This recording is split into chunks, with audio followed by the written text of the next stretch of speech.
Não O sei por senhor quê. consegue gravar agora, porque o problema dessa disciplina é a gente não consegue acessar nenhuma aula anterior, entendeu? Não, Eu não não os outros consegue? colegas, eu falo por mim, Certo. viu? Vocês não estão tendo a aula gravada, é isso? A gente agradece, viu? Tá. Não tendo aula gravada? A gente está sem nenhuma aula gravada. Nenhuma aula de Ciaune a gente tem acesso. Desde o Estou bimestre começando a gravar. Essa aula eu vou conversar com o professor André, tá? Para ver essas gravações, que eu acho que a maior parte das aulas foram deles, né? Eu vou conversar com o professor André, tá? Eu consegui Essa aula gravar, eu vou colocar no encontro 11. que é aleatório, até pelo que o professor André, o professor Jorge deixou claro na aula passada, é um link aleatório, perdão até pela zoada, gente, porque meus vizinhos não estão deixando eu assistir aula. Mas assim, ele não está conseguindo gravar e deixar salvo. Então, se eu conseguir gravar e deixar esse link salvo, vai ser de muita valia para a gente estudar nessa segunda unidade. Com certeza. Já está gravando. Inclusive, estamos conversando aqui e está gravando aqui. Tá? Tranquilo, Ítalo. Eu vou passar essa situação para o professor André e o professor Jorge também, tá? Mas essa aula está sendo gravada agora e eu acredito que ela vai para o encontro 11, tá? Eu já coloco lá no encontro 11. Ok? Então, vamos lá. Dando continuidade. Oi. Alguém queria falar? Não? Então, vamos lá. Dando continuidade aos nossos principais sinais e sintomas. Então, a dificuldade respiratória. Então, como eu falei, o nosso paciente ele pode estar com uma hiperventilação, ele pode estar ofegante, ou pode estar com uma dispneia, um início de uma apneia, né? A gente chama de hipopneia, tá? Então, tudo isso a gente consegue perceber, tá? Os nossos pacientes. Existem alguns aparelhos que ajudam. No caso da dificuldade respiratória, o oxímetro, tá? Mas nem sempre a gente vai ter um oxímetro disponível, tá? Nem sempre estaremos trabalhando em um ambiente totalmente equipado, né? Com os equipamentos ideais, tá? Um outro sintoma importante do paciente, isso é bom que vocês ratifiquem bem, tá? Essa informação, dor no peito. Onde eu estou dando plantão aqui agora é uma unidade de pronto atendimento. E aqui qualquer paciente que chega na urgência e emergência tem a equipe médica, tá? Então o paciente que chega na urgência e emergência com dor no peito, ele é tratado como uma emergência cardíaca. Então dor no peito podem ser diversas situações, inclusive gases, tá? Mas de uma forma geral, a dor no peito ela é encarada nas emergências e deve ser encarada a nível de consultório como uma possível emergência cardíaca, uma angina, um infarto, tá? E isso a gente tem que dar uma importância. Aqui eu estou colocando só os principais sinais e sintomas, a gente vai conversar um pouco sobre cada diagnóstico, tá? As arritmias cardíacas também, tá? São sinais importantes.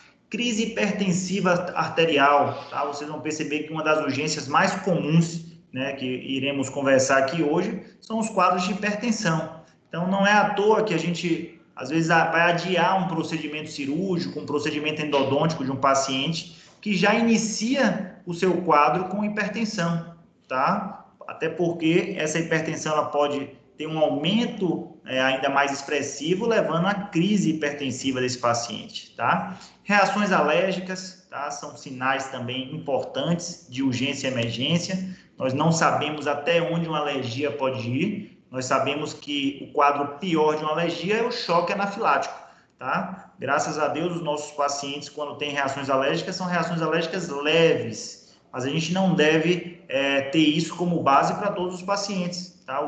A reação alérgica inicial, ela pode progredir de uma forma muito rápida para um choque anafilático, tá? Reações de superdosagens, isso estava muito relacionado aos anestésicos locais, hoje o uso racional, o uso de uma forma mais informada dos anestésicos locais diminui de forma considerável, tá? E aí a gente tem as situações mais comuns, tá? E aí eu trago um estudo aqui, quais as situações mais comuns a nível de consultório odontológico. É a hiperventilação, é quando o nosso paciente está ofegante, ele está ansioso, ele não consegue manter um ritmo respiratório, ele respira muito rápido, tá? Crises convulsivas, tá? Pacientes propícios a ter crises convulsivas durante o atendimento odontológico, pelo estresse, tá? Todo o estresse do atendimento que pode existir, a crise convulsiva pode acontecer durante o atendimento, tá? Quadros de hipoglicemia, principalmente em pacientes diabéticos que fazem uso de hipoglicemiantes. Então, esses pacientes às vezes não se alimentam muito bem e utilizam o hipoglicemiante. Então, essa glicemia baixa de vez e existem alguns quadros clínicos importantes frente a isso.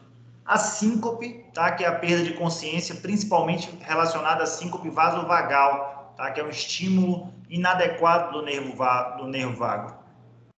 Angina pectoris, que é a dor no peito. Nós não teremos a capacidade a nível de consultório, tá? A nível de ambulatório odontológico, de diagnosticar se é uma dor no peito é uma angina ou se é um infarto. E nem precisamos saber sobre isso. A gente precisa tratar isso como uma emergência cardíaca, seja ela angina, seja ela infarto, tá? Hipotensão ortostática, vocês devem ter ouvido falar, tá? Então, essa hipotensão ortostática é quando o nosso paciente está deitado em posição supina, realizando, por exemplo, um tratamento endodôntico, uma cirurgia de terceiro molar, que durou 2 horas, por exemplo, e de repente ele levanta de vez da cadeira, fica tonto, perde um pouco de consciência, tá? Justamente porque teve essa mudança de pressão, tá? De decúbito muito rápida. A gente sempre orienta, suba de forma mais vagarosa a sua cadeira, tá? Odontológica. Hipersensibilidade são os quadros de alergias que podem acontecer, tá? Então, de uma forma geral, são esses quadros os principais, tá? Esse aqui é um estudo que foi realizado previamente. Dentro de consultórios odontológicos, os mais comuns são esses aqui, tá? E aí, como eu falei, a incidência é maior em cirurgia, principalmente pelo estresse, pelo uso de medicamentos. Se a gente for comparar, talvez, o procedimento cirúrgico, o nosso paciente precisa utilizar medicações pós-operatórias, precisa utilizar um nível maior de anestésico, às vezes ele precisa utilizar uma medicação pré-operatória. Então, tudo isso pode desencadear em nossos pacientes, né, quadros de urgência e emergência, principalmente relacionados à área da cirurgia. Muitas vezes consultas mais longas, tá? E cirurgias um pouco mais extensas, reconstruções de maxila, tá? Então, isso por si só, né, pode desencadear, é mais propício, né? Mas pode acontecer durante uma instalação de um aparelho ortodôntico, por exemplo. Pode acontecer durante uma raspagem periodontal, tá? Então, assim, é muito de cada caso. Então, começando com o primeiro quadro, né, principal de urgência e emergência que a gente convive, vocês também devem ter convivido durante esse tempo, tá? De prática até o momento, é a hipertensão. A hipertensão é o aumento da tensão arterial, principalmente em repouso. É quando o paciente está com a tensão arterial elevada em repouso. Por que a gente fala isso? Às vezes é aquele paciente que chega do ambulatório correndo, né? Acabou de sair do ponto de ônibus, vem correndo porque está atrasado, e aí na sala de espera a gente já chama o paciente de imediato e vai aferir a pressão. Está 140, 150, 160 a pressão sistólica, 110, 100 a pressão diastólica, e esse paciente não teve o repouso. A gente pede sempre que o paciente aguarde mais uns 15 minutos em repouso, tá? Tente ir ao banheiro para poder tentar estabilizar essa tensão arterial. Se em repouso ela tiver normalmente acima de 140 a sistólica e acima de 100 a diastólica, a gente considera um quadro de hipertensão, tá? As causas de hipertensão são diversas, tá? Tem causas normalmente idiopáticas, causas secundárias, tá? O que a gente precisa ter, né, principalmente de noção, é que a hipertensão, na maioria das vezes, ela é silenciosa. Até gera um conflito nosso com o paciente, porque o paciente ele está com a tensão arterial de 170 por 120 e não está sentindo nada naquele momento. E a gente fala que não vai poder operá-lo, tá? Que sua cirurgia vai ter que ser adiada, e ele não entende, porque ele não sente, não tem nenhuma sintomatologia, tá? Então, na maioria das vezes, ela é assintomática, tá? Mas ela pode vir a causar uma morbidade ao nosso paciente. Então, um paciente que tem um quadro de hipertensão, ele é mais propício a ter um infarto agudo do miocárdio, ele é mais propício a desenvolver um acidente vascular cerebral, ele é mais propício a ter uma insuficiência cardíaca congestiva, insuficiência renal, ou, mais localizado, mais propício a ter hemorragias, tá? É uma cirurgia que não iria sangrar tanto, mas com a tensão arterial elevada, gera um sangramento elevado, tá? Esse é um quadro de tabela que normalmente é utilizado, tá? A tensão arterial normal vocês já conhecem, a controlada, a leve, tá? E aí, normalmente, nesse momento, gera uma dúvida para todos nós. E tenho certeza que talvez vocês também se perguntem. Mas, professor, qual é o limite para eu realizar um procedimento? Vou puxar um pouco para o meu lado agora, tá? Da área de especialidade, para eu realizar um procedimento cirúrgico no meu paciente. Qual é o limite? E aí eu vou responder que depende, tá? Depende de quê? De vários fatores. Depende da idade do nosso paciente, do histórico. É um paciente hipertenso crônico, ele já utiliza medicações antihipertensivas, né? Então eu preciso encarar de uma forma diferenciada, tá? Cada paciente. Mas de uma forma geral, se vocês me perguntarem, eu considero um limite de uma pressão sistólica 140 e uma pressão diastólica de 100, tá? Para que eu possa realizar o procedimento cirúrgico do meu paciente. Acima disso, eu não realizo? Não, tem casos que eu realizo, até com 160, depende do histórico.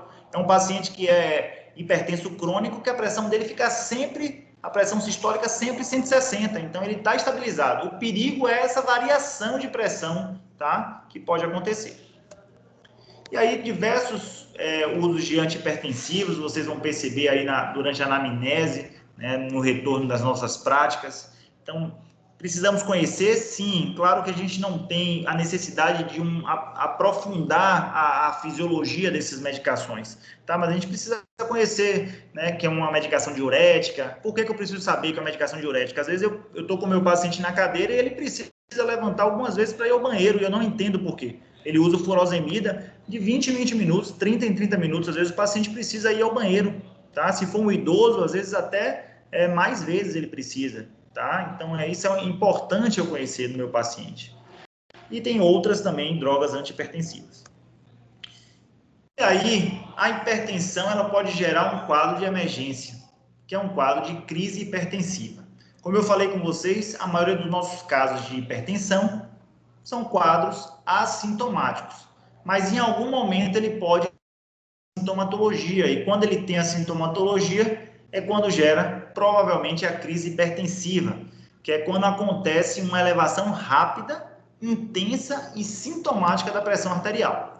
Para vocês terem uma ideia rápida, se um paciente começa uma cirurgia com a pressão de 120, tá, por 80, que é o comum, se a gente afere essa pressão do paciente, essa tensão do paciente, 10, 15 minutos depois do início da cirurgia, normalmente ela vai estar um pouco mais elevada, ela vai estar 130, 140 por 90, tá certo? Então, a tendência é que a tensão arterial ela suba durante o procedimento, tá? Até pela ansiedade do nosso paciente. Mas se o paciente já tem uma elevação rápida e intensa, algumas manifestações podem acontecer, tá? Dor na nuca. Vocês devem ter ouvido falar muito que dor na nuca normalmente é quadro de hipertensão. Então, cefaleia occipital, alteração visual, minha visão está um pouco embaçada, está ficando escurecida, estou tonto, dores fortes na barriga, tá? Cansaço, dificuldade de deglutir ou até náuseas e vômitos. São quadros de crise hipertensiva, né? Então, os sinais e sintomas principais são esses. Ele pode ter sangramento nasal, por exemplo, chamado de epistaxe, né? Um suor excessivo. Qual é o tratamento, professor, para esse quadro? Tá? Eu tive esse quadro, eu preciso posicionar meu paciente numa posição confortável, normalmente 45 graus, e o primeiro passo é aferir a tensão arterial desse paciente. E eu vou ter a certeza de que ele está com a tensão elevada, tá? E aí eu vou atribuir isso à crise hipertensiva. Se é um paciente que já usa algum antihipertensivo, a gente pode pedir que ele utilize naquele momento. Às vezes ele tem um captopril sublingual, tá? Às vezes alguns colegas da odontologia deixam medicações como o captopril sublingual a nível de consultório para quadros desse tipo, tá? E aí o seu procedimento nesse momento ele vai ser abortado, tá? Você vai parar o procedimento ali e monitorar o paciente e encaminhar ao nível de hospital, se ele estiver acompanhado. Tá? É uma urgência que normalmente consegue lidar de uma forma bem tranquila, tá? O inverso pode acontecer, que é a hipotensão ortostática. É um paciente que eu conversei com vocês, que pode estar deitado ali durante 1 hora e, de repente, ele leva de vez. Então, Então, existe o inverso da hipertensão, né? A hipotensão. Os quadros de tensão arterial ficam menores do que 80 da sistólica e 40 da diastólica. E aí o paciente tem algumas manifestações clínicas, tá? Como conturbação mental, vista escurecida, pode ficar um pouco tonto, ou até ter um início de desmaio, tá? Dores de cabeça forte. Nessa situação, a gente pede que o paciente volte à cadeira odontológica, se possível, a gente coloca o paciente novo na cadeira odontológica, vai avaliar o grau de consciência. Lembra que um dos sinais e sintomas é a perda ou alteração da consciência? Então, avaliar o sinal de consciência desse paciente, que normalmente vai estar com sinal de consciência tranquilo. E aí, o aconselhável para esse caso é colocar uma posição chamada de Trendelenburg. É essa posição que vocês veem na imagem, que a cabeça do paciente ele fica abaixo do nível do corpo, para ter uma reoxigenação. Tá? A gente pode também elevar as pernas do paciente. Tá? Mas a nossa cadeira odontológica já é possível fazer uma posição desse tipo. Avaliar a via aérea, ver os sinais vitais. Se precisar avaliar a possibilidade de suplementar esse paciente com oxigênio. Tá? Como é que eu vou saber? Só se eu tiver o oxímetro. Tá? E o oxímetro vai mostrar para mim que é um paciente que está com uma saturação de oxigênio mais baixa. O paciente se recuperou, pode dispensá-lo normalmente acompanhado. Tá? Ainda assim, um quadro de urgência e emergência também tranquilo. Oi. Então, eu não trabalho, né, com uma cirurgia ambulatorial, Trendelenburg reversa. Desculpe, eu não ouvi. Então, eu não trabalho. Você está me ouvindo? Estou ouvindo agora. Tô. Então, eu não trabalho, né, em um sistema ambulatorial com a Trendelenburg reversa. Você pode trabalhar. Tem alguns colegas que gostam até de trabalhar. Por exemplo, vai fazer um tratamento endodôntico de um... Por conta da hemostasia. Isso, né? Então, aí você pode trabalhar. Aí a gente usa a Trendelenburg dessa forma para o tratamento da hipotensão, entendeu? Mas você pode trabalhar, não tem problema não. Se o paciente estiver no nível de conforto, tranquilo, não é contraindicado trabalhar nessa posição também não. E nele reverso também. Tá certo? Então, a gente vai adentrar agora um sinal e sintoma, tá? Na verdade, um sintoma do paciente que é dor no peito, tá? E aí eu coloquei um primeiro diagnóstico, um primeiro possível diagnóstico de dor no peito, que é angina, angina pectoris. Eu vou saber, professor, se é angina ou se é infarto? Não. A sintomatologia ela é muito parecida. A diferença principal é que na angina essa dor ela passa mais rápido e no infarto é uma dor que dura mais tempo, tá? Mas eu não tenho nenhum artifício a nível de consultório odontológico para caracterizar entre angina e infarto. O que eu preciso dar é uma importância adequada. O paciente vai relatar dor no tórax, que vai irradiar normalmente para o membro e para a região mandibular, tá? É bem comum eles relatarem dor na região mandibular e às vezes fica apertando a região, né, torácica. Então, dores no peito tem que ser tratado de uma forma rápida e importante, tá? O que é que eu devo fazer com esse paciente nesse momento que ele relata para mim dor no peito, uma dor no peito contínua? Eu tenho que chamar por socorro. Eu vou interromper meu tratamento. Se o meu paciente está com um isolamento bucal, eu tiro o grampo, tiro tudo, tem abridor de boca, tiro tudo dentro da boca do paciente, coloco ele numa posição confortável e minha ASB, minha dupla ali, vai chamar por socorro. O que é chamar por socorro? 192, tá? SAMU hoje, Serviço de Atendimento Móvel de Urgência, tá? É o que a gente normalmente utiliza de uma forma geral e tem um bom resultado. Só que você vai chamar para o socorro e vai voltar o seu paciente para tentar, né, estabilizar ele, tá? Se é um quadro de dor que vem melhorando, a gente pode esperar o socorro. A equipe de cardiologia hoje, né, a Sociedade de Cardiologia, ela solicita, tá, que a gente utilize em dores no peito persistentes, né, até chegar ao socorro, algum vasodilatador, tá? E aí eles orientam normalmente de forma sublingual o Isordil, o Sustrate, às vezes você pode utilizar o AS também, tá? O ácido acetil salicílico sublingual. Eles consideram que isso minimiza o efeito, as consequências maléficas de um possível infarto ou angina, tá? Não é que você vai tratar esse paciente, você vai minimizar o efeito deletério dessa condição, tá? Normalmente, com essas dores, o paciente tende a ter uma oxigenação mais reduzida, então, se você tiver oxigênio a nível de consultório, pode administrar e repetir essa droga vasodilatadora a cada 5 minutos, tá? A tendência é que o socorro chegue num período de 20, 25 minutos, dependendo do seu posicionamento aí, da sua localização geográfica, tá certo? Professor, eu vou trabalhar no PSF, que é 30 quilômetros da sede, estrada de barro, e aí, o que é que eu faço, tá? Por você estar no PSF, na maioria das vezes você vai estar numa equipe multidisciplinar. Então, uma equipe de enfermagem, uma equipe de técnico de enfermagem, uma equipe médica, tá? Então, esses profissionais terão que ser acionados nesse momento, tá? Para que possa ajudá-lo, né, na conduta desse paciente. E aí, a gente tem um quadro de infarto, tá? Vocês vão me perguntar, a diferença a nível de consultório não existe. A diferença talvez seja no tempo, uma dor mais prolongada. A angina, quando a gente chama por socorro e o quadro de angina é diagnosticado, quando o socorro chega, o paciente já está um quadro bem estabilizado, às vezes sem dor nenhuma, mas ele é encaminhado a nível do hospital, ele não é liberado, tá? No infarto, normalmente essa dor ela dura mais de 20 minutos ou pode durar vários dias, tá? Tem pacientes que às vezes infartam durante vários dias. E aí vai depender da gravidade, da letalidade desse infarto. A gente ouve muita gente falar, não, teve um infarto, foi fatal, foi fulminante. Outros não. Meu pai, por exemplo, infartou durante 3 dias. Ele sentiu um desconforto. Meu pai nunca foi de ficar falando nada para ninguém, de se queixar de dores. Sentiu um desconforto, até um dia que ele foi comprar pão, subir a passarela e ele não conseguiu subir e desmaiou. Então, nesse momento, o infarto foi um pouco mais agudo, mas ele infartou durante 3 dias. Está bem, graças a Deus. Os pacientes podem ter náusea, vômito, dispneia, tá? Sudorese, e a gente vai tratar da mesma forma, tá? Como se fosse angina, como eu falei, comprimido de aspirina ou isordil sublingual.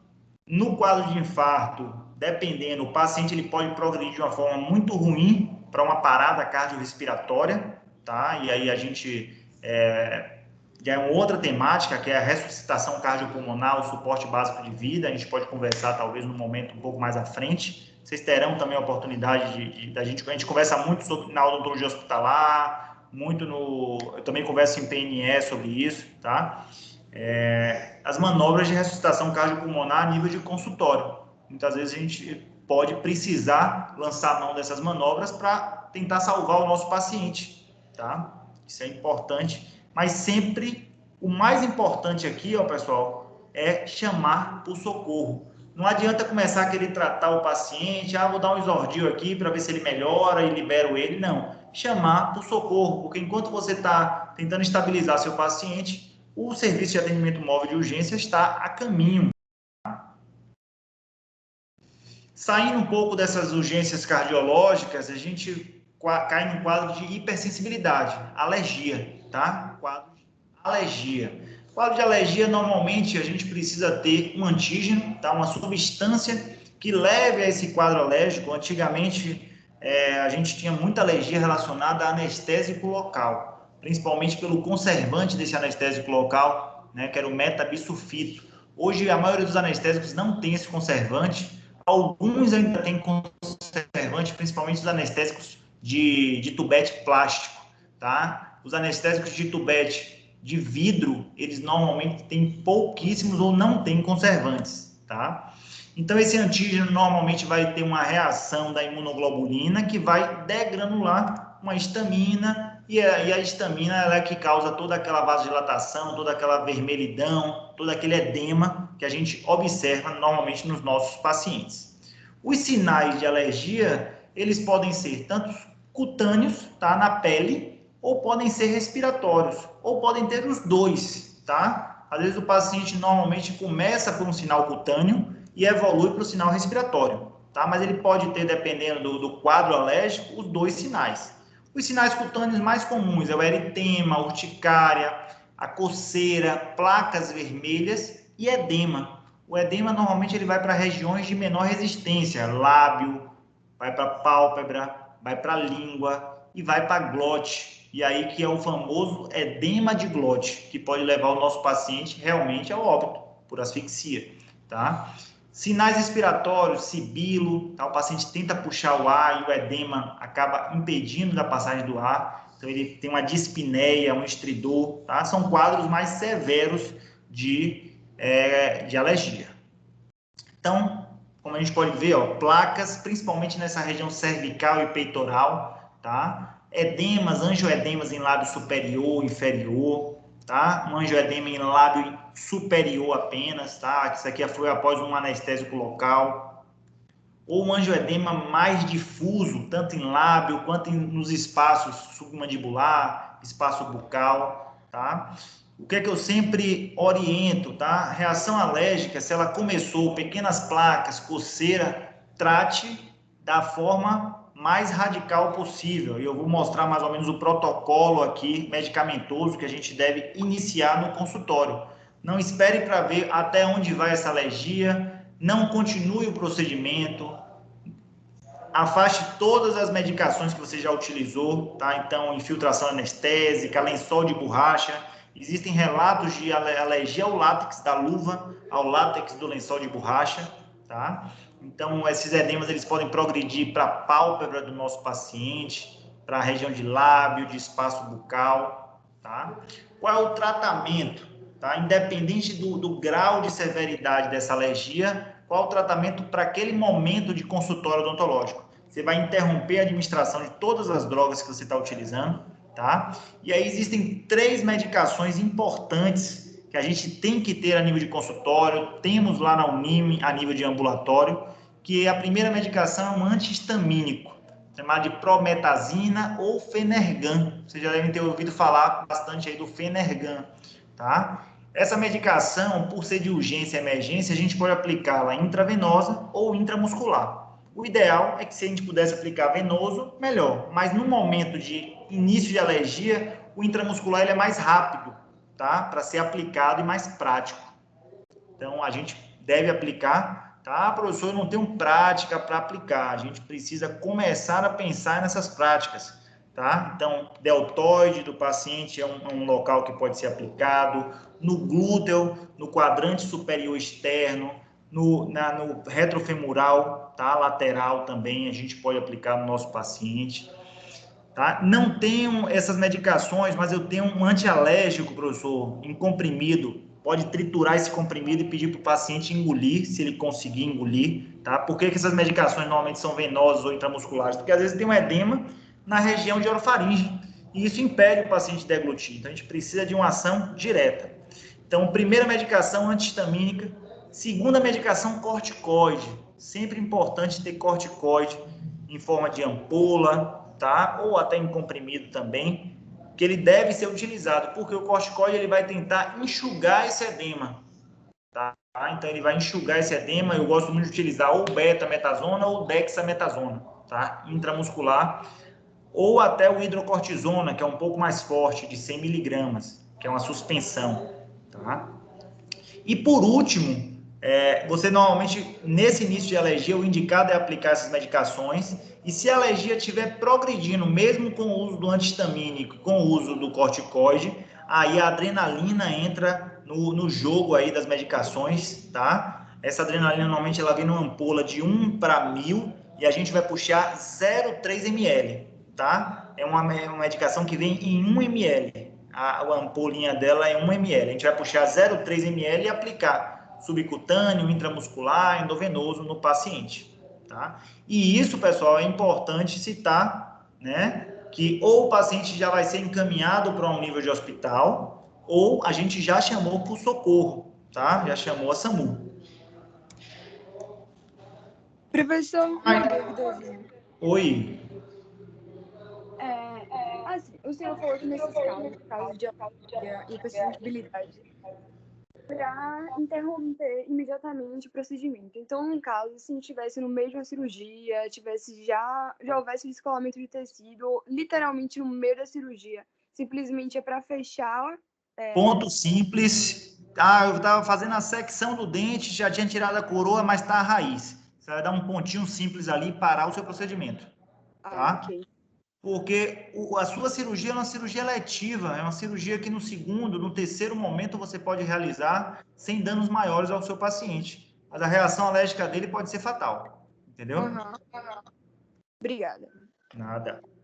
Os sinais, eles podem ser tardios, então o paciente pode ligar para vocês, doutora, fiz a cirurgia. Oi, alguém?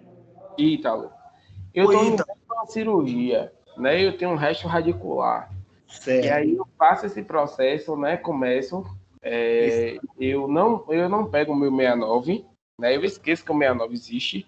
E eu começo a tentar fazer essa retirada desse 69 em cima de alavanca. Sim. E eu pego o 69, o 69 está do lado de fora, e essa alavanca ele não vai constituir. Eu tento fazer uma odontosecção, e aí eu tenho irrigação dentro do meu meio cutâneo. O que é que eu faço em seguida desse meu cutâneo? Eu estou falando consigo isso porque eu tive uma cirurgia ontem com esse parecer, por isso que eu estou querendo tirar essa dúvida. Você faz irrigação cutânea? Não, como é que eu tento sair desse processo? Até porque eu tenho um processo que eu não consigo controlar minha hemostasia. Eu não tenho hemostasia. O paciente ele não é diabético. O paciente ele não tem nenhuma doença sistêmica e eu tenho que controlar a hemostasia no meu paciente. Perfeito. Primeiro passo, quando a gente fala assim, parar o procedimento, é parar o procedimento de forma segura. Hemostasia, sangramento já é um outro quadro de urgência. Infelizmente, você vai ter 2 quadros de urgência aí para tratar, né? Aconteceu tudo no mesmo dia, infelizmente, uma reação alérgica com o sangramento do seu paciente. Então, você vai ter que tratar as 2 coisas. Você não vai poder parar a cirurgia e deixar o paciente sangrando, não dá, né? Porque aí você vai estar caindo no outro quadro de urgência e emergência, entendeu? Verdade. Então, é suturar, tentar fazer uma sutura em rede ali, em X, pegar bastante tecido, pega um fio mais grosso, às vezes é um fio de nylon 3, nylon 4, dá um X ali bem apertado, uma compressão de gás ali naquela região e já começa a pensar no tratamento da hipersensibilidade, tá? Então, é aquela agilidade no momento. Ela ainda continua irrigada em sangue. Eu sei que eu sei que é fora do natural, mas existe. Hemostático. Aí a gente tem que lançar a mão de alguns hemostáticos locais. A gente pode ter algumas fibrinas, a gente pode ter algumas esponjas hemostáticas ou ainda hemostáticos sistêmicos, como o transamin, tá? O ácido tranexâmico que a gente pode aplicar. Você vai aplicar o transamin, professor? Porque o professor falou semana passada sobre o transamin, então a gente ainda, pelo menos eu, né, enquanto estagiário, ainda não sei aplicar. Pronto. Então, é complicada a cirurgia, né? Transamin, você tem ele em vários formatos, Ítalo. Você tem ele em comprimido. Você vai perceber que tem paciente que tem problema de coagulação que já usa transamin em comprimido. Há muito tempo, sim. Isso. Mas normalmente é interessante que a gente tenha a nível de consultório o transamin em ampola. Isso, em ampola. Aí o transamin em ampola. Em pó você deve estar imaginando aí o hemostático. Aí você tem o hemostático em pó. É um tipo de hemostático também bem bacana que tem. Às vezes ele vem em esponja, às vezes ele vem em pó, tá? O transamin é uma medicação que ela vem em ampola, tá? É líquida. A gente tem 3 formas de aplicar o transamin. A gente pode aplicar o transamin localizado, em BBL e pressionar, é uma forma. A gente pode aplicar o transamin intramuscular ou a gente pode aplicar o transamin endovenoso, tá? São 3 formas de aplicar. Se você puder, o que é que eu prefiro nesse momento? Uma aplicação local, tá? E se o sangramento continua, eu puxo uma seringa e faço uma infiltração intramuscular no paciente, tá? Essa é a conduta de urgência, tá? Para os casos de sangramento que não para com compressão, porque a gente precisa ter noção, como você mesmo já falou, é algo incomum. 95% dos nossos sangramentos vão parar com uma compressão adequada. 98% já vai parar com hemostasia localizada ali com esponja, uma sutura adequada. E 1 a 2% realmente a gente vai precisar lançar a mão de algum hemostático sistêmico, que aí o mais comum deles é o ácido tranexâmico, transamin. Beleza? Muito obrigado. Valeu, Ítalo. Pessoal, pode vir também de forma tardia. O paciente te ligar, fala assim, doutor Ítalo, eu estou aqui passou uma medicação para mim aqui, eu não sei qual foi delas que me causou uma alergia. O que é que eu devo fazer? Parar de tomar todas as medicações naquele momento, se foi amoxicilina, se foi nimesulida, se foi dipirona, tá? Parar de tomar. Normalmente a gente orienta o paciente a ir para um pronto-socorro, mas se ele já tiver algum antialérgico em casa, ele já toma e vai para o pronto-socorro, tá certo? Normalmente no pronto-socorro ele vai utilizar e o médico pode passar talvez para casa para ele continuar a tomar o Fenergan. E aí vai saber qual foi o remédio que tomou, não, a gente não vai ter a certeza, tá? Ele normalmente pode associar, depois que eu tomei a amoxicilina, doutor, aconteceu isso. Então foi depois da dipirona. Ele vai precisar passar por um teste, tá? Que é um teste com alergologista, para ter a certeza de qual substância foi, tá? Se ele tomou 3 de vez, ele não vai ter certeza qual das 3, tá? Ou se 2 delas causaram. Minha esposa, por exemplo, é alérgica a todos os AINES, todos os não opioides, tá? Então ela só resta a ela corticoide e os opioides. Então isso pode acontecer também com os nossos pacientes, tá? E o quadro mais grave da reação de hipersensibilidade é o choque anafilático, né? Que é raríssimo acontecer, mas pode evoluir, tá? Ele pode não ter nem sinal cutâneo, é um quadro tão súbito que pode nem ter sinal cutâneo. É um mal-estar de respiração, um paciente taquicárdico, aí vai evoluindo de uma forma muito ruim, tá? Obstrução de via aérea, perda de consciência, perda da manutenção dos esfíncteres, tá? Então, hipotensão, disritmia, até a própria parada cardíaca, tá? Isso aí, realmente, infelizmente, o choque anafilático é um quadro muito rápido, tá? E que dificilmente a gente vai ter tempo de tratamento para isso a nível de consultório, tá? Mas, caso evolua de uma forma muito ruim a hipersensibilidade, a gente tem que seguir da mesma forma, porque a nível de consultório, a gente tem uma limitação de atendimento de urgência e emergência. Isso é um fato. Ninguém monta um consultório parecendo um centro cirúrgico, até porque o custo é muito alto e o retorno não vai acontecer dessa forma, tá? Mas, assim, se você tem pelo menos alguns artifícios, como um antihistamínico, corticoide, uma ampola de adrenalina, tem já um cilindro de oxigênio disponível, você consegue amenizar e dar os cuidados adequados a esse paciente até o socorro chegar. Isso pode ser suficiente? Pode. Ou pode também não ser suficiente, tá? A massagem cardíaca, um paciente com parada cardiorrespiratória, é importante, né, iniciar a massagem cardíaca o quanto antes, tá? Vocês, numa aula de suporte básico de vida, vocês irão ver sobre isso, ou já viram em algum momento, tá? Então, o quão é importante esse atendimento inicial ao nosso paciente, tá? E aí a gente vai evoluindo para algumas outras possibilidades. É o paciente deglutir ou aspirar algum objeto, tá? Ou um dente, por exemplo, que foi removido, um resto de raiz que foi removido, ele pula ali na cavidade bucal e de repente o paciente engole ou aspira, a gente não vai ter a certeza, tá? Então aqui são alguns quadros de literatura, ó, uma chavezinha de implante com cover, aqui um implante deslocado para a cavidade nasal, tá? Como é que eu vou saber, professor, se o meu paciente engoliu ou se ele aspirou? Normalmente na sintomatologia do paciente. Se o paciente engolir, a tendência é que ele não sinta nada. Ele vai falar, não, doutor, eu acho que eu engoli mesmo, não estou sentindo nada não, está respirando bem, estou respirando bem, tá? Se um paciente ele aspira, em vez de ir para o estômago do paciente, vai para o pulmão, o objeto, ou o dente, aí ele tem normalmente um desconforto respiratório, ele começa a tossir de forma progressiva, tá? E às vezes consegue até expelir esse objeto ou não, tá?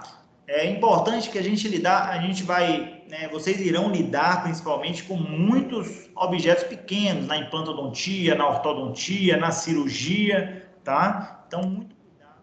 Aqui, por exemplo, é um artigo científico mostrando a deglutição de uma barra transpalatal por uma criança, tá? E aí mostrando aqui uma radiografia de abdômen, e aí 3 dias depois mostrando que essa barrinha foi eliminada, graças a Deus, sem problemas maiores a esse paciente. Podem ter problemas? Podem. Essa barrinha pode fixar no alço intestinal, o paciente precisa passar por uma cirurgia de exploração, tá? Chamada laparotomia, e realmente os problemas vão acumulando. Mas não, o que acontece na deglutição é que normalmente ele vai ser expelido, tá? É importante que o paciente seja encaminhado ao nível de hospital para fazer essas radiografias, tá? De tórax, radiografia de abdômen, tá? E mais importante que a gente tenha alguns cuidados, tá? eu vejo que algumas pessoas amarram o fio dental nos grampos, amarram o fio dental nas chavezinhas, tá? Ter sempre cuidado com materiais pequenos, então limas endodônticas. O dente, quando for fazer a luxação, percebe que ele já está saindo,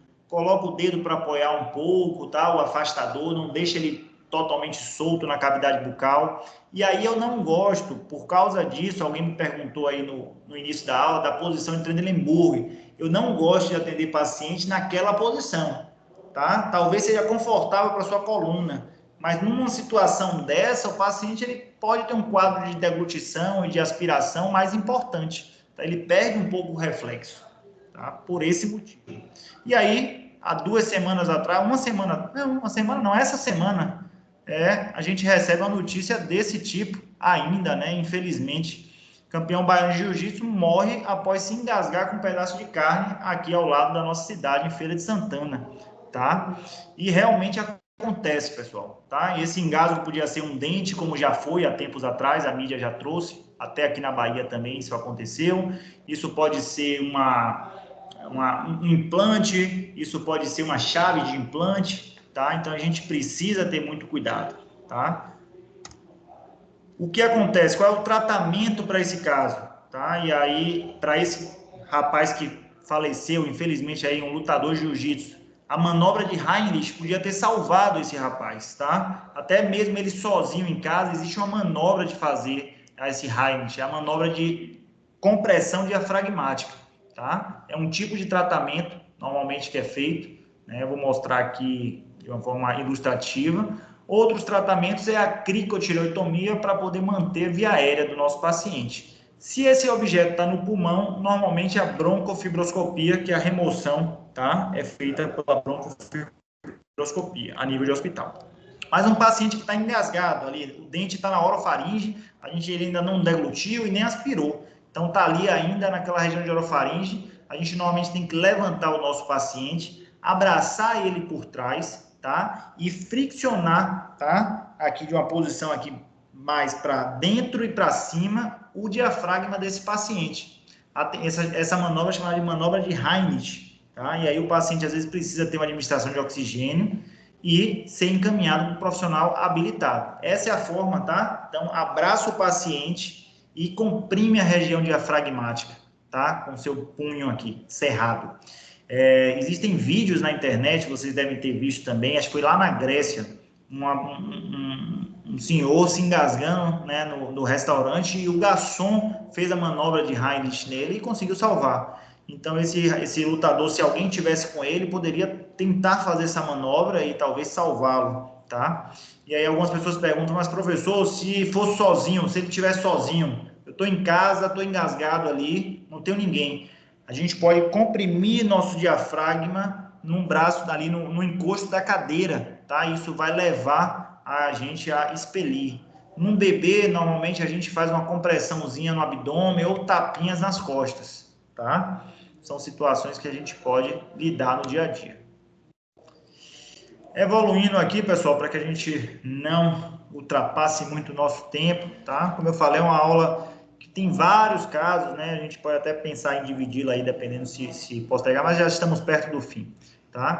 Um outro quadro que pode acontecer é da hiperventilação. É aquele paciente que está na nossa cadeira odontológica para fazer a cirurgia ou fazendo a cirurgia e ofegante, respirando rápido. Esse paciente não está tendo a troca gasosa necessária, tá? Ele está diminuindo muito sua frequência respiratória, tá? De inalação, mas aumentando, né, essa ventilação de uma forma ineficaz, tá? Principalmente relacionada a transtorno de ansiedade, mas asma e síndrome do pânico também pode ter. O diagnóstico tem diversos, tá? O paciente fica dispneico, sudorético, tá? Tem normalmente taquicardia. E qual é o tratamento? Meu paciente está ofegante, é tentar acalmar meu paciente e eu posso pedir para ele respirar dentro de um saco de papel, tá? Um saco de pão, por exemplo. Por que ele precisa respirar? Porque o organismo dele precisa identificar a falta do oxigênio. E ele identifica a falta de oxigênio respirando gás carbônico. Então ele puxa o ar de dentro do saquinho, tá? Algumas vezes, e o organismo vai começar a identificar a necessidade de absorver o oxigênio. Acalmar o paciente, se for necessário, um ansiolítico também. tá? Partindo mais para o sistema neurológico, a gente tem duas condições importantes, tá? Que vocês já devem ter ouvido falar: lipotímia e síncope, tá? São duas condições muito similares e vocês vão perceber que uma se diferencia da outra pela perda de consciência. A lipotímia, o paciente ainda não tem perda de consciência, mas ele tem normalmente sudorese, hipotensão, tá? Ele fica pálido, as extremidades dele estão frias, né? Então a visão fica escurecida, mas ele não tem perda de consciência. A gente pergunta: seu João, tudo bem? Seu João responde: tá tudo bem, doutor, mas eu não estou me sentindo muito bem, não. Eu estou aqui, na verdade, sentindo um pouco tonto, um mal-estar, tá? Então a lipotímia a gente considera um mal-estar. A lipotímia ela é prévia à síncope, tá? Como é que eu trato um paciente que está me dizendo já que não está muito bem? Eu preciso saber o que é, primeiro, né? Estimular meu paciente: respire fundo, tá? Respire fundo, seu João. Tá tudo bem? Posicionar ele, às vezes: doutor, me levanta um pouquinho aqui a cadeira, porque eu fico um pouco mais calmo. Então a gente levanta um pouco a cadeira do paciente.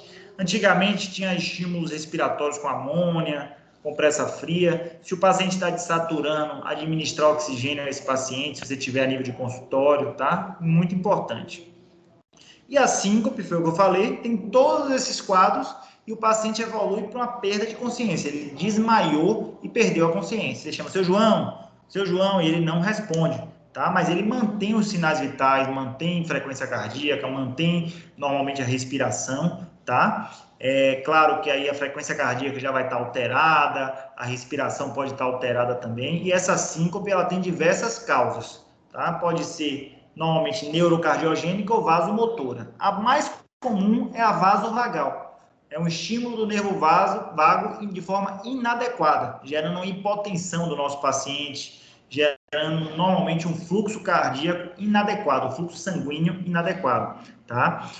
Nos quadros de síncope um pouco mais grave, né, de perda de consciência por um tempo mais prolongado, o paciente pode desenvolver um sinal chamado de midríase, que é isso aqui, ó, é a dilatação da pupila. Não sei se vocês já devem ter visto também em urgências e emergências, a equipe médica ela coloca uma luz no olho do paciente e vê se tem uma reação pupilar, tá? E normalmente no quadro de síncope essa reação pupilar ela acontece, a não ser que seja um quadro mais grave, tá? O inverso disso, que é a contração pupilar, é chamado de miose. E aí, professor, meu paciente desmaiou, o que é que eu devo fazer ao meu paciente? Interromper o tratamento de forma segura, tá? Avaliar o grau de consciência, foi uma lipotímia, é uma síncope, tá? E aí a posição de Trendelenburg é extremamente adequada, tá? Para reoxigenar esse paciente. Afrouxar, às vezes está com a camisa apertada, tá? Tentar manter via aérea. O comum, que tanto na lipotímia quanto na síncope, que 2 a 3 minutos o paciente esteja altamente recuperado. E aí, professor, eu volto ao meu tratamento, a gente não aconselha, deixa para um segundo momento, porque um novo quadro de lipotímia ou síncope pode acontecer, tá? Espera uns 15 minutinhos, tenta ver se ele está acompanhado e pode liberar o paciente. Se essa perda de consciência evolui por mais de 3 minutos, aí já é aconselhável realmente chamar o serviço de atendimento móvel de urgência, tá? Porque esse paciente pode começar a precisar de oxigênio, pode ter problemas cardíacos já, né, de paradas cardíacas relacionadas, tá? Então, vocês percebem que o diagnóstico e quem está auxiliando a gente naquele momento, né, seja a nossa ASB, seja a nossa dupla, tá? Tem uma função muito importante. Começou, olha para o relógio, vê quanto tempo isso está durando, tá? Às vezes você que está entretido ali em colocar o paciente na posição, afrouxar as vestes, você não consegue perceber esse tempo, mas a sua dupla, tá? O seu trio ali, ou sua ASB, ela tem que estar preparada para isso, tá? Então, doutor, não, foi 18 horas, começou, já é 18h05, ele não voltou ainda não, mesmo fazendo tudo isso, vamos ligar para o SAMU, vamos adiantar, tá? Então, isso é importante, esse trabalho em equipe. Tá? A gente, às vezes, não tem esse treinamento e não é nem por mal, é porque isso é algo raro de acontecer, de uma forma geral. Se isso acontecesse rotineiramente em consultório, nós seríamos bem treinados para isso. Mas a gente pode simular, eu faço, às vezes, em ambulatório algumas simulações disso. Às vezes acabou mais cedo aqui, eu falo, não, ninguém vai embora agora não. A gente vai simular uns quadros de urgência e emergência e eu quero ver como é que vai ser a conduta de vocês aqui. Tá? E isso eu faço muito com o 10º semestre, que é o pessoal que está saindo. Tá? Então, a gente vai, provavelmente, vocês vão vivenciar isso um pouco mais à frente. Tá certo? Outros quadros que podem acontecer, né, infelizmente, são, né, infelizes coincidências. O paciente pode ter um acidente vascular no momento do atendimento odontológico, como ele podia estar também dormindo, como ele podia, né, teve também o rapaz que faz o Louro José, né, teve o acidente vascular cerebral em casa. Então, assim, infelizmente, são situações que podem acontecer devido a um aneurisma cerebral que rompeu, tá? Então, o quadro de acidente vascular cerebral, caso ele aconteça em consultório, vocês precisam reconhecer o que é que pode ser ele, tá? O paciente ele vai relatar dor em metade da cabeça, uma dor forte, e ele vai começar a perder algumas funções unilaterais. Então, o paciente fala, doutor, não consigo levantar esse braço, a perna também aqui do lado esquerdo. Então, se o hemisfério afetado foi o lado direito, o lado esquerdo do paciente ele fica comprometido. Se for o lado esquerdo do cérebro, o lado direito do paciente fica comprometido. Tá? Então, o paciente ele, às vezes não consegue abrir o olho, o canto da boca ele acaba caindo, o paciente perde a autonomia muscular de metade do corpo. Isso é bem característico de acidente vascular cerebral. E aí, professor, está acontecendo, infelizmente aconteceu no meu atendimento isso aí, eu estou achando que o paciente pode estar com AVC. O que é que eu faço? SAMU, tá? Ligação para o SAMU. O paciente pode estar consciente ou pode estar inconsciente. As duas situações, entrar em contato com o serviço de atendimento móvel de urgência, tá? Avaliar a via aérea do seu paciente. E essa é a única situação, pessoal, essa é a única situação que mesmo o paciente desaturando, não é aconselhável administrar oxigênio a esse paciente, porque você pode provocar, né, um aumento da isquemia cerebral. Tá? É a única situação. Metade do corpo do paciente está em falência, a gente não deve administrar oxigênio. Tá? Não deve oferecer água, nada disso, porque o paciente pode se engasgar, pode broncoaspirar, e aí já vai para um outro problema.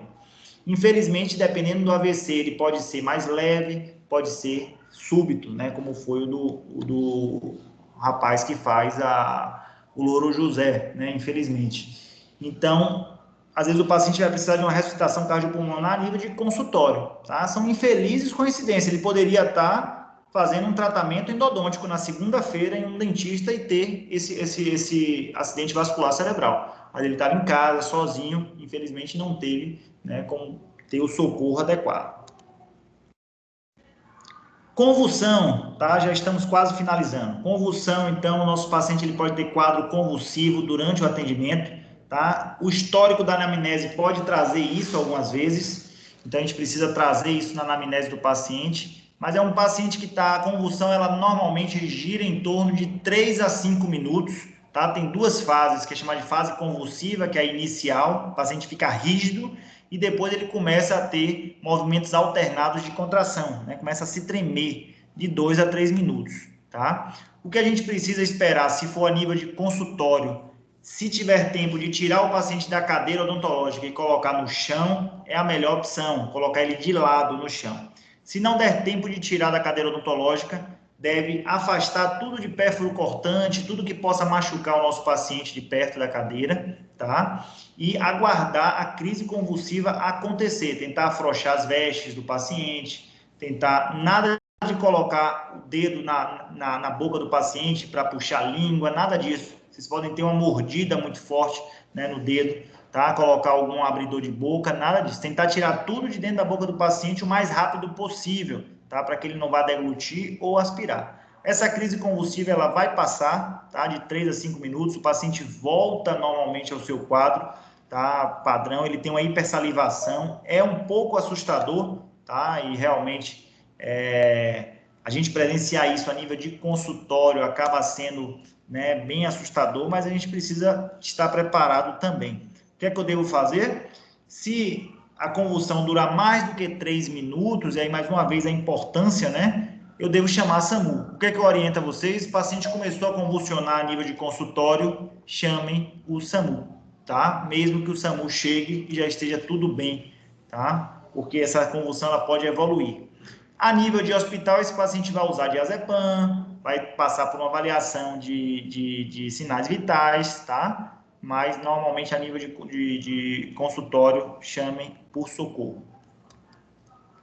E por último, a gente vai falar do sistema endócrino, principalmente no que diz respeito ao nosso paciente diabético, tá? Então aqui é um glicosímetro, para quem não conhece, no qual a gente pode aferir a glicemia do paciente naquele momento, tá? Então a gente pode ter mais um aparelho que a gente pode ter a nível de consultório. E o quadro mais comum de urgência e emergência é a hipoglicemia. É aquele paciente que é diabético, que ele usa um hipoglicemiante ou usa insulina, e por algum motivo ele não se alimentou ou usou de forma inadequada e os seus níveis de glicose foram abaixo de 60 miligramas por decilitro, tá? E aí algumas manifestações podem acontecer. Sempre tem que ser paciente diabético, professor? Não. É um paciente que às vezes está em jejum, foi para a cirurgia, né, ou por motivos econômicos, sociais, que a gente vivencia isso diariamente, né, infelizmente, ou realmente até por falta de informação. Então foi para a cirurgia, o paciente está em jejum desde ontem. A gente vê muito isso a nível de faculdade, tá? De atendimento em ambulatório. É um paciente mais humilde, não, doutor, eu só almocei ontem e veio fazer uma cirurgia hoje de tarde. Tem um dia que o paciente não come. Tem que fazer a cirurgia nesse paciente? Não, pessoal. Isso aí você provavelmente vai ter quadro de hipoglicemia muito ruim para esse paciente. Então, hipoglicemia, sudorese, palpitação, tremor, desmaio, tá? Então, mais grave, o paciente pode até entrar em coma. Você pergunta para o paciente, está enxergando bem? Não, doutor, estou enxergando meu turvo, meu duplo, tá? E aí, quando você vai ver a glicemia do paciente com o glicosímetro, está ali 40, 45, tá? Se você tem a certeza que é hipoglicemia, porque vocês podem relembrar um pouco aí, esse quadro também se parece com síncope, né? Então, a gente pode ficar um pouco confuso entre síncope e hipoglicemia. Mas se eu tenho certeza que é hipoglicemia, eu vi no meu glicosímetro que o meu paciente está com hipoglicemia, eu vou avaliar a consciência do meu paciente, ver como ele está, e se eu já tiver algum meio de alimentar esse paciente com algum açúcar, ótimo, tá? Um suco, ou até um sachêzinho de glicose, um sachêzinho de ketchup, tá? O paciente ele tem que estar consciente, eu tenho que ter a certeza que é hipoglicemia, tá? O paciente vai melhorar rapidamente. 10, 15 minutinhos, o paciente está muito bem, tá?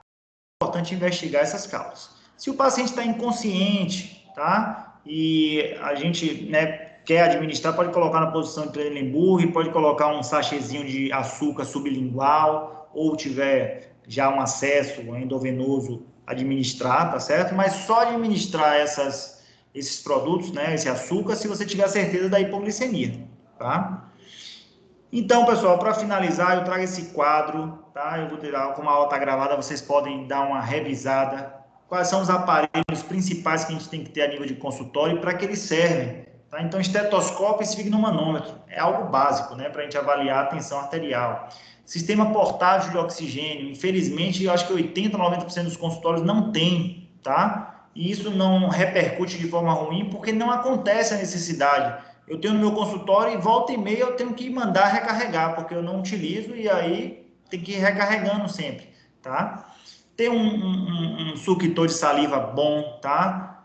Ter um saco de papel, um saco de pão no consultório, às vezes para quê? Uma hiperventilação, um glicosímetro, um oxímetro, tá? Hoje o oxímetro de dedo tá tão famoso aí com essa questão da Covid, né?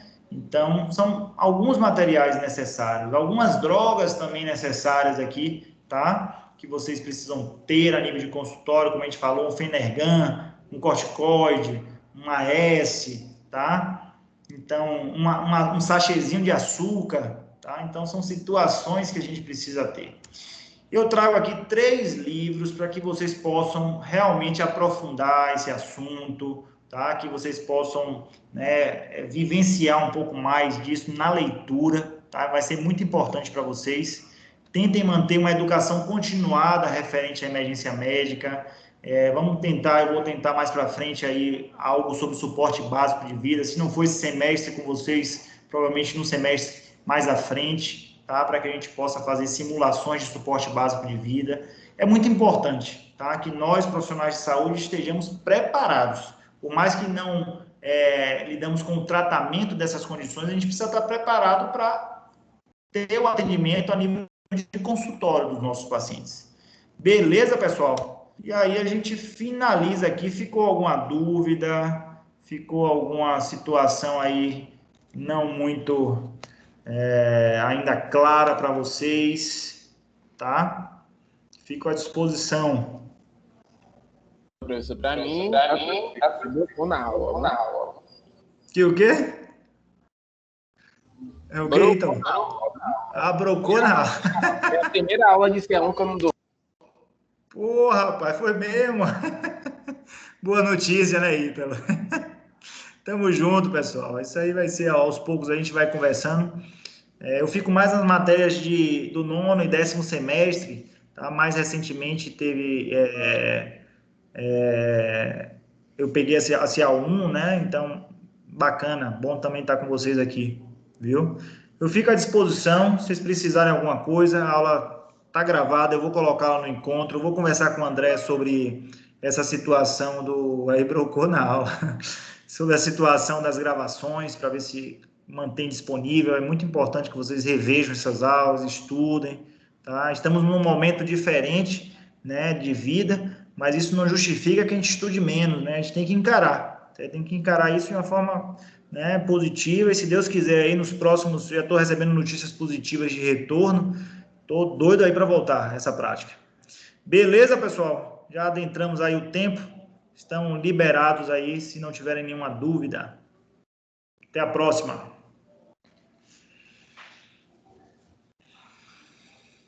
Até mais. Valeu.